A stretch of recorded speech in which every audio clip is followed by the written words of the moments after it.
Welcome to Under the Sun podcast. I'm Ilea. And I'm Irene. Grab a cup of coffee and your comfiest sweats and join us every Monday as two best friends discuss everything from raising free-range gremlins to business and really everything under the sun. Let's get started, and thanks for being here. Welcome, everybody, to Under the Sun, not to Chasing Mountains. We have got to stop promoting our husband's website or podcast. We have a super special episode to me today. We have Amie Hernandez, midwife, here to talk with us today and answer some questions that you guys might have. Not just any midwife, though. Yes, she helped me get my firstborn into this world. Yes. And I've had the unique opportunity of being able to attend some births with her and film her clients and film some of Amie. So it's been really great. And also, like, you're really good friends with Shannon, and Shannon's actually coming in right after you. And it's exciting. Yeah. So it's so nice to have you here. Well, really thank excited. you. I'm very humbled and just happy to be here and answer questions and promote your podcast too, because you guys are doing great work. I've really enjoyed listening to you guys. Thanks. Do you want to give like a really quick rundown of like who you are, what you do? And Sure. Yeah. So I'm Amie Hernandez. I am a certified nurse midwife, and I have a home birth practice in Bloomington, Illinois. And I have been a midwife. I've had two different separate paths to becoming a midwife. The first one, I was a certified, actually I should say not, now they call them CPMs or certified professional midwife, but I was actually Arkansas licensed midwife. So I went the apprenticeship route, became a licensed midwife in 2002 in Arkansas. And then upon God's taken me on a big journey, and then up here in Illinois, that wasn't legally recognized at the time. So then I went back and got my master's in nursing with a focus on midwifery. Wow. And became a certified nurse midwife. So that's just, I have a fabulous husband that's very supportive, or I couldn't do this work. And I have 4 beautiful children that God has blessed me with. So that's just a little bit about me. Why did you pick midwifery? Well, like how did that happen? That was a neat thing that happened too. So back, let's see, Maya is 28. So she was born in 1994. And at the time I was pregnant I was in nursing school too, getting my bachelor's in nursing. And so, became pregnant with her and just started out like everybody does. And I went to a female, it was actually not an OB-GYN, but a family practice doctor that also did deliveries at the hospital. And I really liked her. She was a neat doctor, but I don't know why I asked this, but about midway through my pregnancy, maybe around 20 weeks, I don't remember for sure, but I asked her, so are you going to be the one delivering my baby? And she was like, oh, she kind of hem-hawed around. And well, if I'm on call, I will be there. But if not, I have these great colleagues and, they'll take care of you, because she knew I wanted her. And I just left just with my heart. I just felt so just depressed, I guess is the word. I just felt like, what am I going to do if she's not there?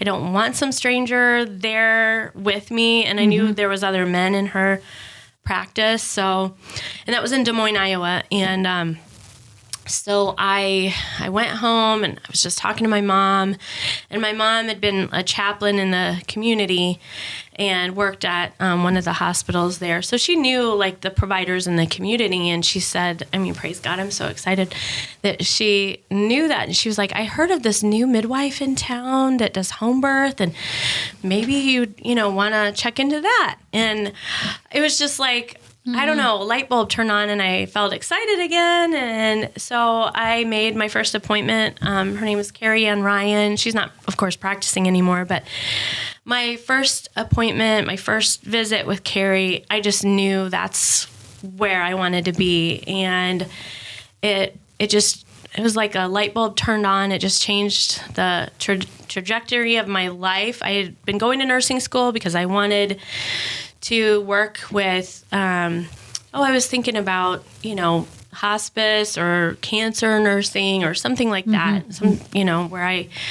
But I just knew from then on out that I wanted to be a home birth midwife. And so I read everything I could read. At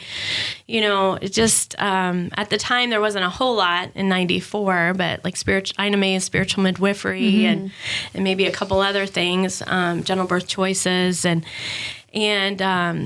But again, then, well, that goes in all my birth stories, but she had a cutoff of 42 weeks. And of course, Maya, I tried absolutely everything I could. I was even out there, big, pregnant, riding my bicycle and going over bumps, even though now I know that doesn't work. And I drank castor oil and did all this stuff to have her at home. But I still went over and had to have Maya in the hospital. But Carrie was with me the whole time, which was just so amazing. And I'm pretty convinced I would have had a C-section had she not been with me. So, oh, wow. Yeah. Wow. Because of... Well, so the hospitals at the time, too, just like now, are more interventive. And my water broke with Maya. It was like about 4 a.m. And I was I just did not want to go to the hospital. So finally, when I told Carrie, I don't know how many hours it had been, labor hadn't started. And so I just kind of dragged myself into the hospital sometime in the afternoon. They had to start me on Pitocin and just went down that whole road.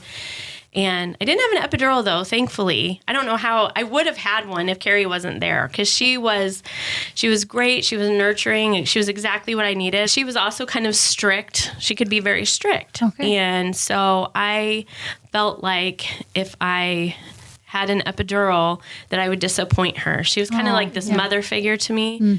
And so here I am on Pitocin at 42 and a half weeks, strapped to my bed with the monitors, with my IV. Couldn't really do anything, but, and it was a long, long labor. And I pushed for 4 hours, which was pretty brutal.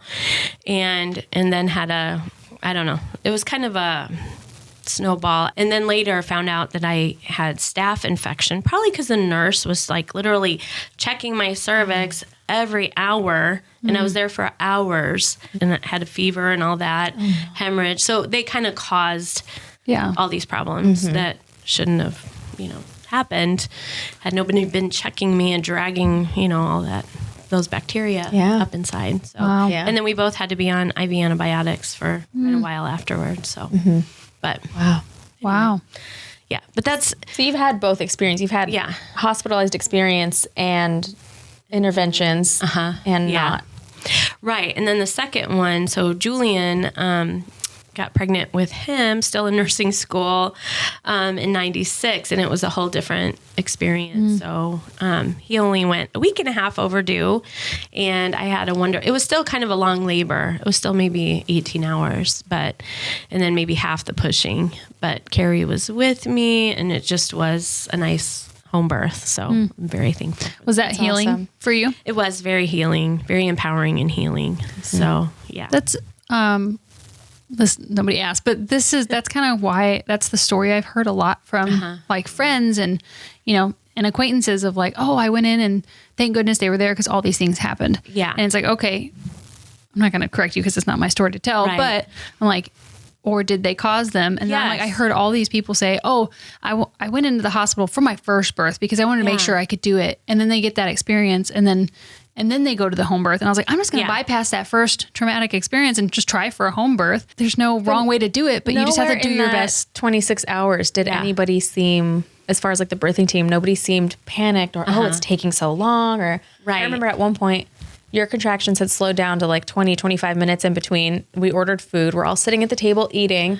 And I looked at Brandy, and Brandy's just eating, and she's like, well, baby will come when she comes. And I feel like had she stalled out in a hospital, it could have cascaded. Well, we need to give her this, and we need to give her this, and we need to do this. Yeah, that's so true. Her large noggin to baby just needed a little extra more time. And I don't have a cutoff of 42 weeks, so, and I don't know if her... Wink, wink, David.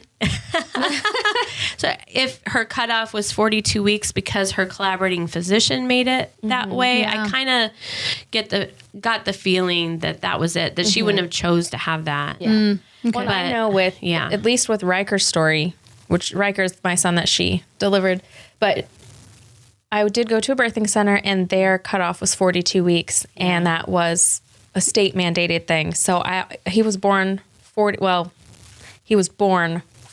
and 6. But when he came out at 6 pounds and covered in everything, I don't think had I been with an actual doctor, they would have probably scared me as a first time mom into, well, your baby's overdue. You need to get him out. He's going to be huge. And if he would have come out that way in a hospital setting, I would have been heartbroken. But, it's just interesting to just let it play out. And just let it play out. Thankfully, I remember we'd actually gone, I was supposed to be induced at 42 weeks. And we had driven because the birthing center is 45 minutes from my house. So we're like, well, we'll just go get a hotel because we had to check in at 11 p.m. Maybe you can take a nap. And I just remember like my heart, that same feeling, like your heart just breaks. It's like, okay, well, everything I wanted is now out the window.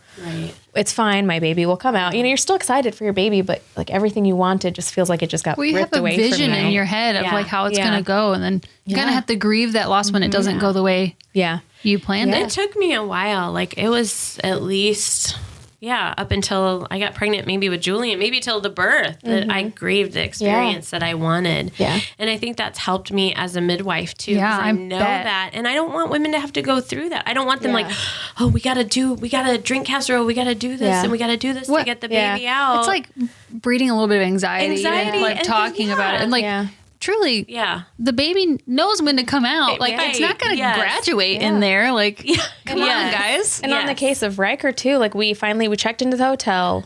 They took a nap. I just went in the bathroom to cry by myself. And I think I was supposed to check in at 11 p.m., right? And then at 9:30 p.m., my water broke. Midnight, because it was supposed to be that the billing cycle. It was right before, insurance. I had to get there right before midnight so I could check in at midnight. And, no, my water broke. I think I went in, the other Amie was there that day and nothing had happened. I hadn't had any kind of pre-labor or anything. It was like 0. So I was like, okay, I guess we're getting induced tomorrow. Nothing, no progression. I remember. And then I think Amie prayed over me, and then you and Jacob did, and then you guys napped because Jacob pulled an all-nighter before we were going to be awake for the rest of our lives. Jacob. And at 9:30 p.m. my water broke, and I remember just that relief of like, oh, good, I'm in active labor, so I can be there before the state cut off. But it is, but like this, but for I won't get it.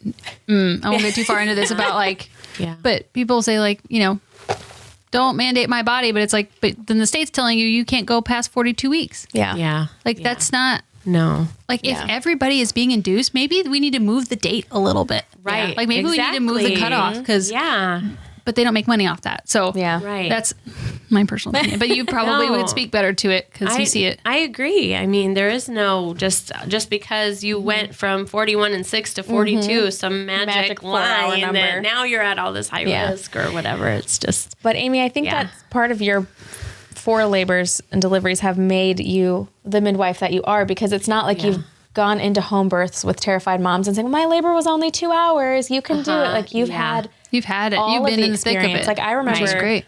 For anyone that's not great. No, I think it's great now. Looking back in retrospect, I feel like God is. If I did have all smooth, easy burrs, I wouldn't understand that disappointment, and I wouldn't have learned those lessons. Like the way I felt, I don't want anyone to have to feel that way. Or just because your water breaks and you're not in labor, on the timeline, that's so stress producing. And then those catecholamines or stress hormones actually interfere with oxytocin in your body just naturally progressing. Because I know so with natural unmedicated or whatever labor, you're if you've ever had one, you're in that la la land where you can hear people talking, but you're not really present, but you kind of are. And I remember, because with Riker, I went from 0 pre-labor to water breaking to back labor. Like almost immediately. And I have faint, like foggy, hazy memories of me just like, I was in bed, I was done, I'm not doing this, I'm just going to lay here. And I remember you telling somebody about how you had back labor with one of your kids. And in my like hazy thought, when I'm like, I'm done, I can't do this, hearing you tell someone else in the room, like, no, I've had back labor. I know how miserable it is and how intense, I should say, not miserable, but how intense it is. And you spent the whole time on my back and you didn't have to. And that, I think because you know what that feels like, here, let me let me just be here for a Squeeze couple your hours hips, let me and rub your back. And that was Yeah. that was a lot of what you had said in the background of the room is what like gave me the confidence that like, okay, no, I can do this. Yeah. Praise God. I'm thankful for those experiences to help other people. I feel like that's something that God has gifted me with, and just knowing just being guided to help know what somebody needs, like if they're back. Because I did, I had 2 of them with back labor, and it is really rough. If somebody had stood there, for an epidural, I probably would have been, yes, please, it was. Yeah. But then if you have somebody that's really with you, that you trust, and they're reassuring you and that you can do it, there's something about that that's so empowering, like, okay, I can do this. I trust what this person is saying. And then just surrendering to it, because a lot of labor is just about just complete surrender, because a lot of times we just don't have any control over it. So Irene was like the leader of my pact, because I would say all of my friends have all had pretty high intervention medical births, and she was the first one to have like a natural birth at a birth center, and it was like the first time I'd ever seen anything like that. And so it was watching you was the first experience that I'd ever seen. Like, I was like, oh, like I did not know anything about hip squeezes. Like, or like you were right there with her and being so attentive and so kind. And so like, we're like, Jacob and I didn't know how to help her, because we just don't know. You don't know what you don't know. Now I look back and I'm like, oh, I'm so sorry. I should have been better for you. But when you don't know, you don't know. But seeing you prepared me and changed the trajectory of probably like my kid's delivery and like being there with her second kid and soon the third kid. Oh, Jake's not in here. Never mind. but like I hope you hear it a lot, but you have changed people's lives, and you've made women feel heard and loved and appreciated. And like truly the work that you're doing is like sacred work. Yeah.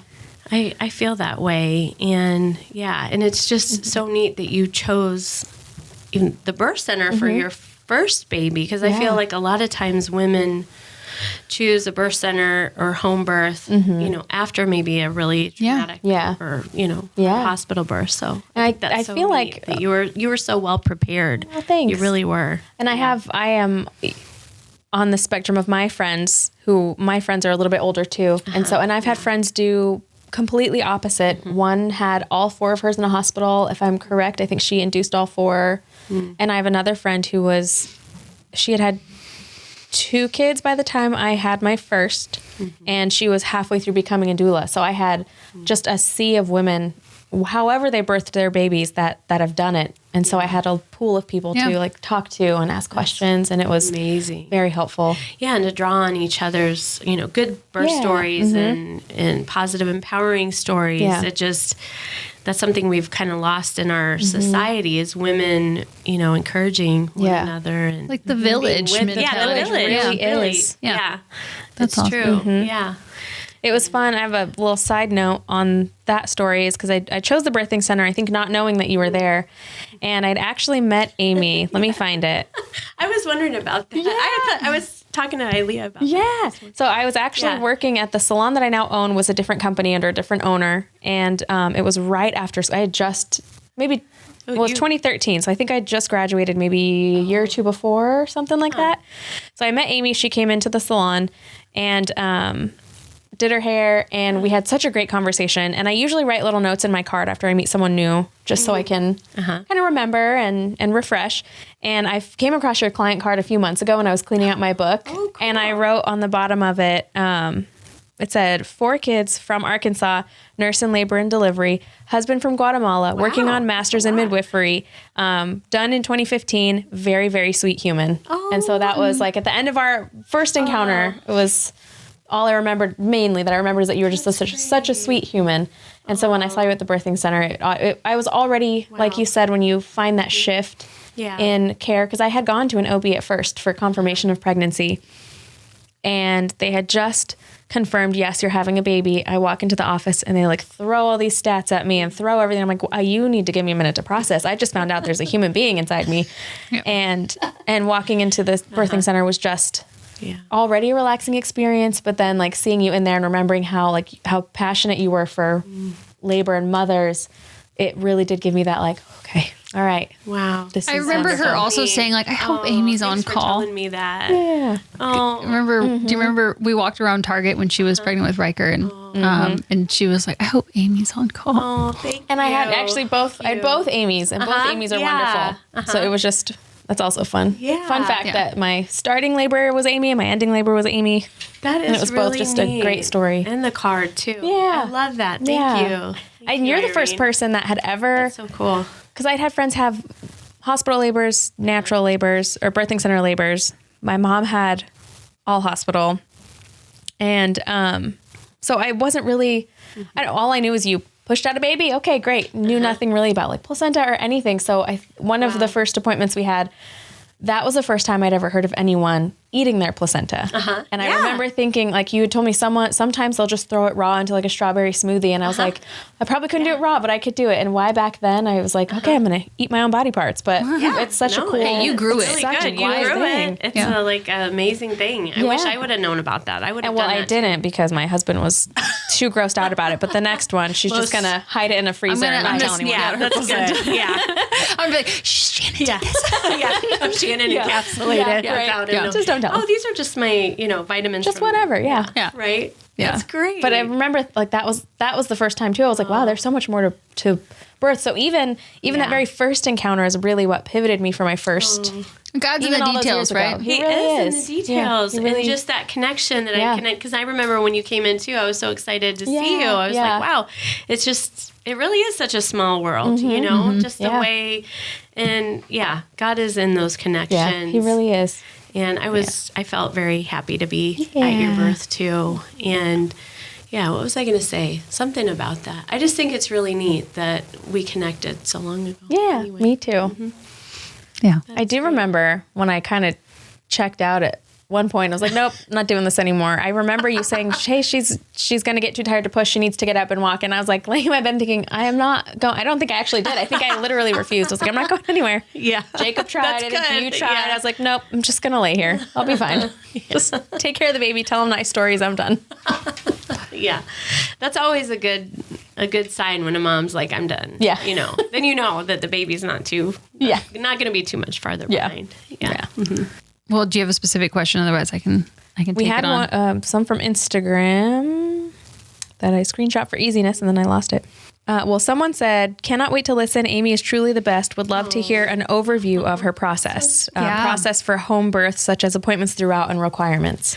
Okay, so that is a good question. I just tell people I usually see them for the first visit sometime around 10 weeks is usually when I can hear a baby with a Doppler. Anyway, they can come see. I've had even people come see me preconception if they want to. But around 10 to 12 weeks. And then I pretty much follow the same thing, at a birth center or an OB is every 4 weeks until about 28 weeks, and then about every 2 weeks until 36, 37 weeks, and then weekly until, they have the baby. And I do everything. I draw labs myself, so they don't have to go anywhere unless they want to go somewhere else.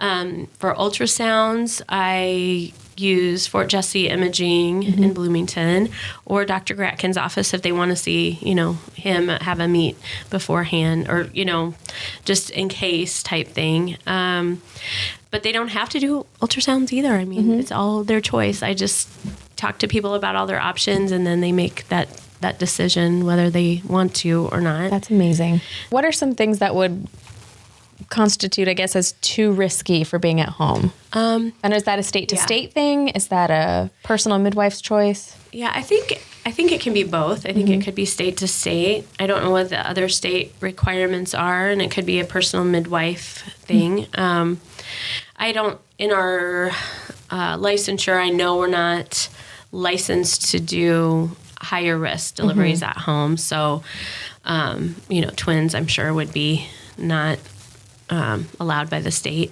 But as far as like hypertension, gestational diabetes, although a lot of moms do just fine with just some tweaks in their diet and things like that.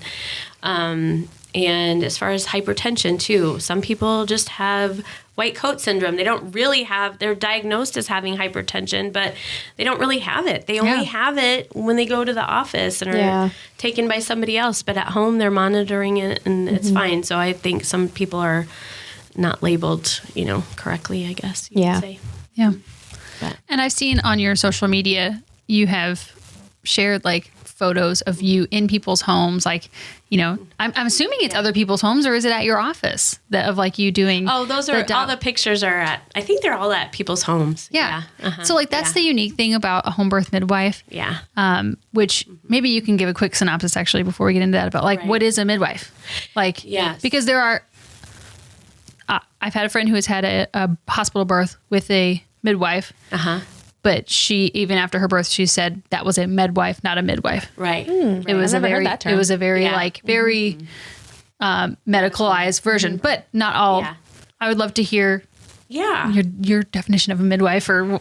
Definitely. Oh, and also one quick thing before that, I was thinking about the prenatal care. So I do prenatal care mostly at my office, but if I have enough people in one area, I will go to their homes and do care. And I love going to do home visits because I love getting to know everybody, including the dog or the cat. It's a whole different thing being in someone's home. And then I also am there for, of course, the birth and then the postpartum initial visit, that 24, 36-hour visit.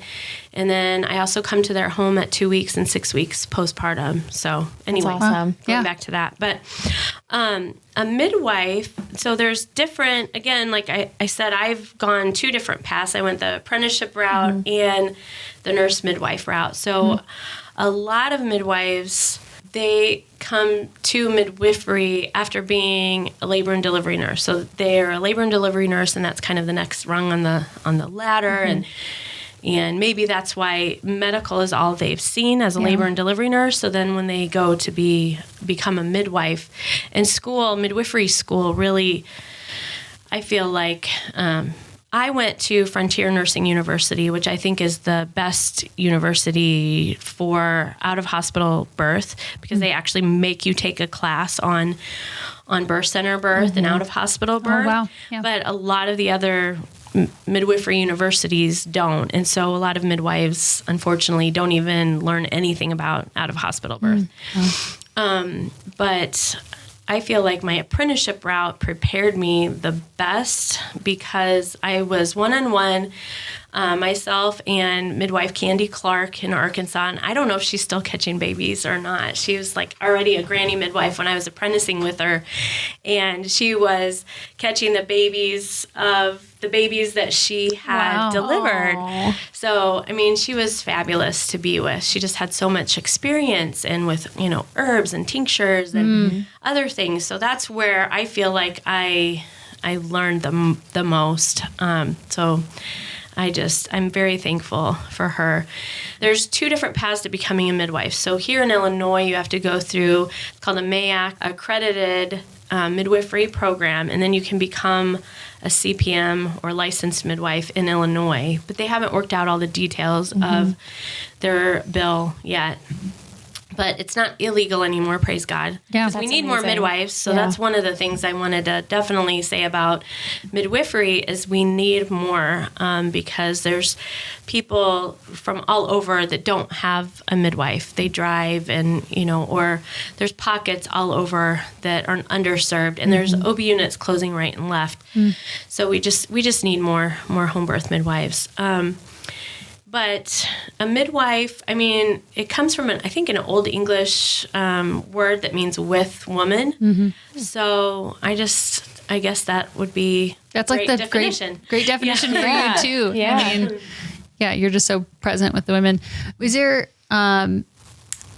something like you would say to like a mom who's watching and she's considering a home birth of like, maybe it's her first or maybe it's her fifth of like, I don't know, encouragement or just what you would say to her?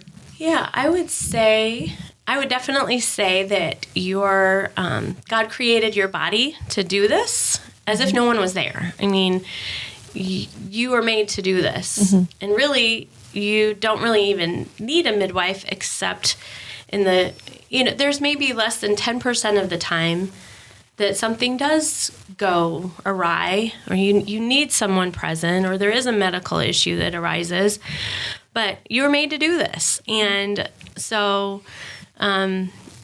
just that encouragement that's what our bodies were geared to do this. I mean, you don't even need anyone there except for that off chance. It's kind of like car insurance, we have car insurance, we have life insurance, and hopefully we don't ever need to use it. But if we do, then that's kind of the way I see my role. And my role as a midwife is to support and encourage that mom to have the birth that she desires, not the birth that I think. It's all about her. So if she wants to catch her own baby, great. I totally love that, support that. If, her partner wants to catch a baby, or if I just think it's all about her. It's the way that she wants her birth. So that's my role, is to try to make that happen for her.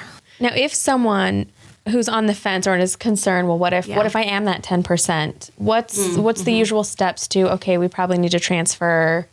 How often does that happen? Thankfully. So last year, praise God, I had 43 births last year, and only one mom transferred, and it was like 4 hours maybe after the birth. There was a postpartum issue that we had to transfer for. So and I know when I was looking into my first, I was more on the lines of, I can do this, whatever. Not that I don't need anybody, but like my body was able to do this. But getting my husband on board, who wasn't directly involved in this, and what he does have a YouTube video about to come out about this, but he doesn't have an opinion, but he does, but he doesn't. Like he's still a parent of this baby, but it's one of those, like, I'm going to have the baby where I'm going to have the baby, but if you want to feel more comfortable. And that was one of the things, at least with the birthing center, is they were saying, if something happens, the ambulance bay is here. It takes this much time for them to get here, this much time to get to the hospital. So that kind of eased his, okay, if there's an emergency, it's just a couple minutes. But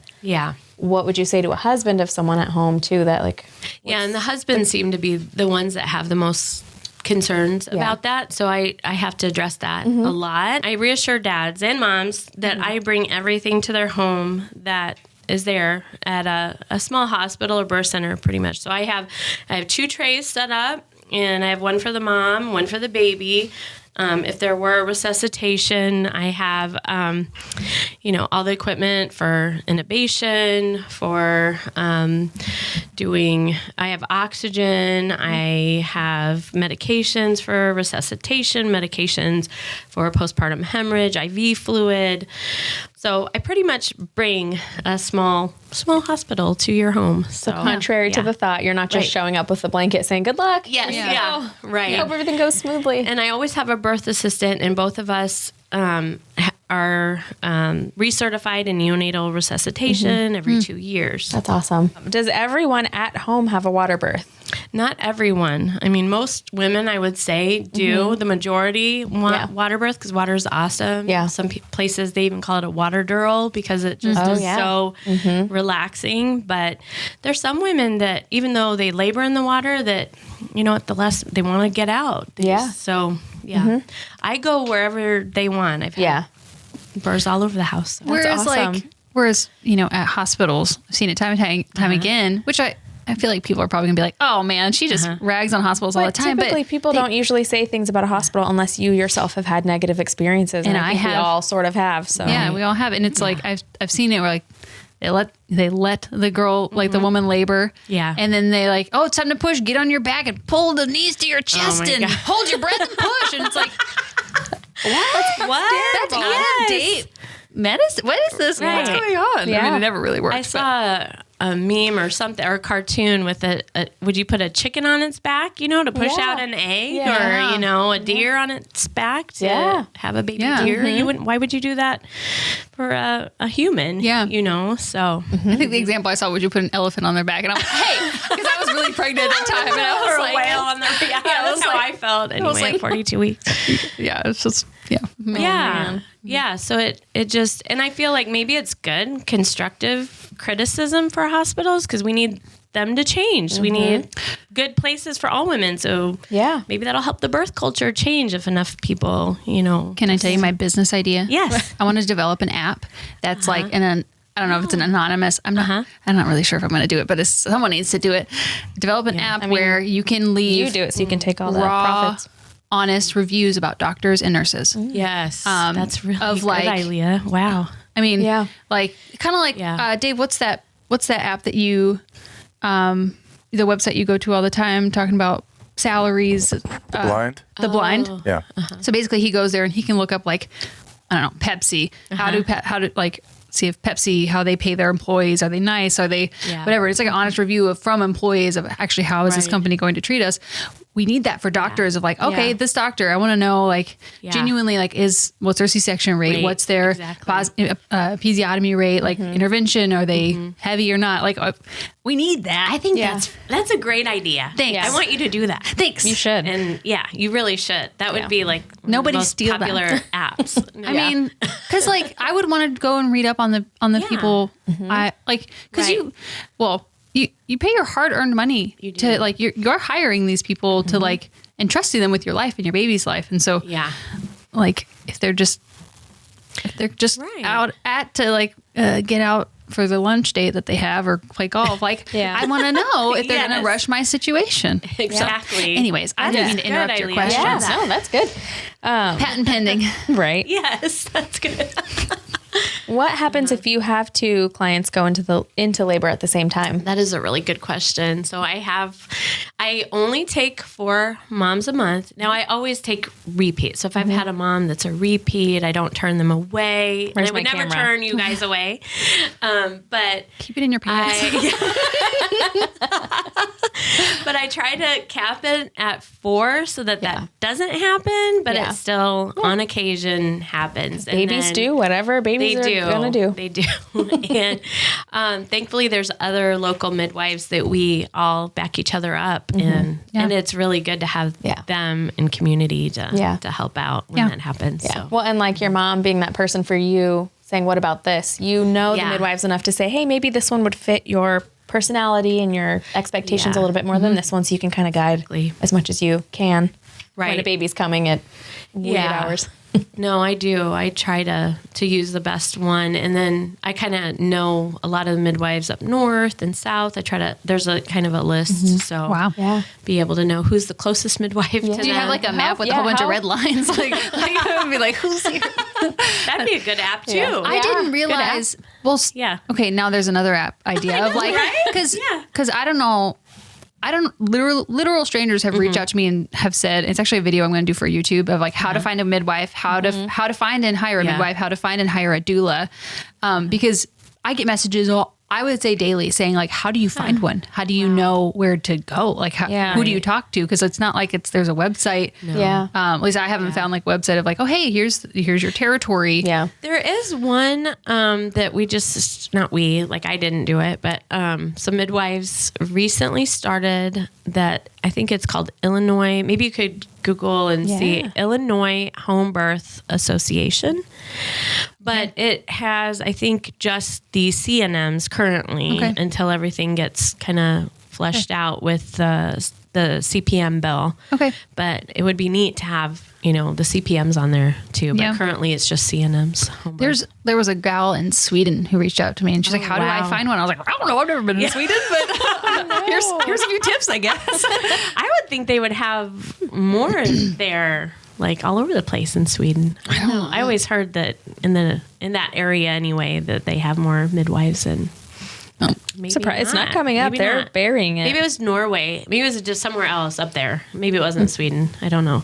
Maybe it wasn't Sweden. One of the I think in Norway they have mostly midwives for all low risk women. Actually, I feel like I remember reading that somewhere that like they have way more home births than they do medicalized births because like they don't want you clogging up the hospitals. I'm like, good. Yeah. We should do that. Yeah. We should. Because like you were saying earlier, God doesn't design broken systems. No, there are things that we need to adapt to for sure. And we have that discernment. And that's why we hire trusted providers. But like Like literally it's what we were made to do. Like, Yeah. it's, Yeah, in other countries, you start with a midwife, and you are with a midwife, and there's one, I forget if it's the Netherlands or where, but you can decide, if you want to deliver at home or if you want to deliver in the hospital, and unless you are really sick or risk out, you're with a midwife. You don't go to an OB unless you have a serious issue or condition. That's awesome. that is awesome. Yeah.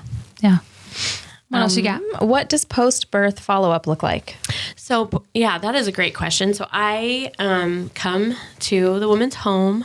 It's usually, we call it the 24 to 36 hour visit. It's somewhere in that time. Yeah. And I do pretty much the same thing they do at like a birth center. I come and I help with any issues like with breastfeeding or, other concerns, check bleeding, if I've done stitches. And that's another thing I can do at home. So, Oh yeah, that's a great point. Yeah. And, weigh the baby, and I do the metabolic screen, the newborn metabolic screen, warm up the baby's foot and do that.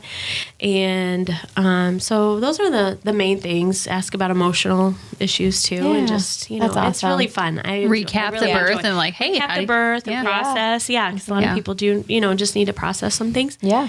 And then I come back to their home at 2 weeks and 6 weeks postpartum. And I would do more if a mom needed more. And another thing I like to do is, I kind of know resources. So if they, need a lactation consultant, I can plug them into one that's close to them. Or if the baby has a tongue tie, who's close to them or can do a tongue tie revision. And that's another part of my role, I feel like, is just kind of helping them find people, chiropractor, which I always recommend everybody go to a chiropractor. You're not just going to send them out the door and, all right, good luck, baby. Bye. Good luck. See you in 6 weeks. Right. Yeah. Okay. That's awesome. I love it.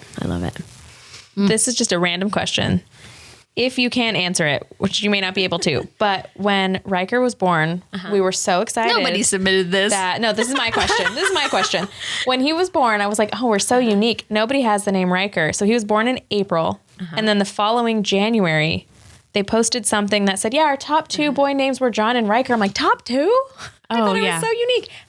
How many were Riker? I don't think I've had any Rikers. Okay. I think you're the only. Okay. Yeah. So I think it is unique. Not important at all, but yeah. No, that's a good question. Because they posted, they're like John and Riker, and I know it was like the earlier years of the center when I got there. So I know there hadn't been I was like, well, even if there were 20 kids born that year, that would have made the top 2 list. But I was like, wait a minute, how many of these top 2 boy named Rikers were Rikers? But that always happens, it seems like. When Maya was born in 94, there was no other Mayas. I didn't know of any Mayas. And then, now there's you hear Mayas everywhere. Well, and Jacob's like, why is Riker all of a sudden the most popular name? And I said, because a lot of like early middle-aged men who grew up watching Star Trek are having their first babies. That's why.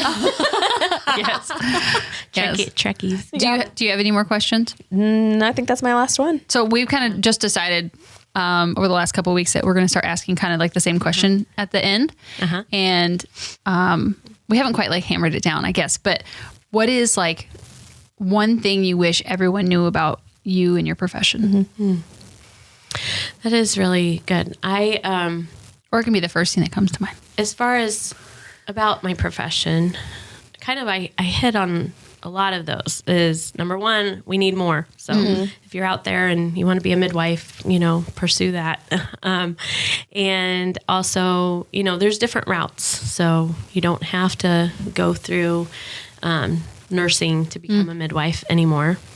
And, just listen to your heart and your calling. It's not for everybody. It really isn't.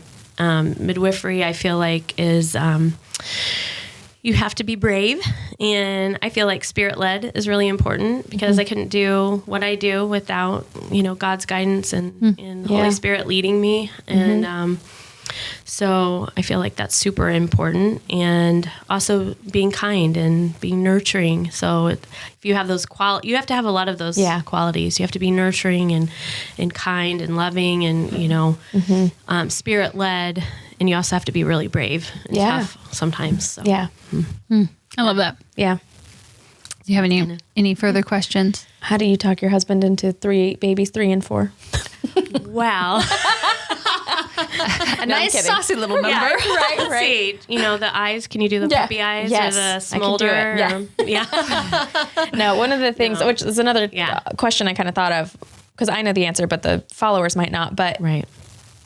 we're renting a condo right now because we do not like the housing market. But I already said the next baby, I'm just going to have it at home. And he's like, well, not in this house. I was like, no, it'll be fine. Yeah. But the condo is a little rickety. And we joked that the condo couldn't support the weight of the birthing tub. But which leads me to the question. Do you bring a tub? Do they buy? How do you have a water birth at home? I do. I have tubs that I loan out. And currently I have La Bassines and Oasis tubs. And I just have the mom buy the liner, and that's in my birth kit. So I like a birth kit, but a lot of dads have that fear. And I just say, about the neighbors. I've the neighbors will be fine. Had a floor collapse. So I mean, I don't even know if that's possible. Yeah. I mean, I don't think never so. seen it. Mostly over just the a years. joke because It's like guys looking at retaining worried walls. about They that. it's such a waste. I know, because I never even thought of that until one dad one day asked about that. I'm like, no, I never even really thought of that. I never worried about that. The guys have their own. like we're worried about bringing a human into the world. They're worried about the structures of the house. It's fine. Yeah. And I would tell them too, you never regret the humans you have. I mean, and it is really nice now. I mean, my youngest two are like 18 and 20, and I'm so glad that we had them. I mean, we'd be totally empty nesters already. I'm not ready quite yet to be an empty nester. So it's so nice to have two left at home. Yeah. And it's funny because when we were early dating, he always wanted 4 and I always wanted 2. And we were never going to compromise with 3 because we're from a 5 and a 7 family and there's always somebody out. Yeah. It's like, all right, if we have 3, we have 4. And I was dead set at 2. And as soon as 2 came out, I'm like, all right, 3 and 4, let's go. And he's like, let's sleep a little bit before that happens. Yeah.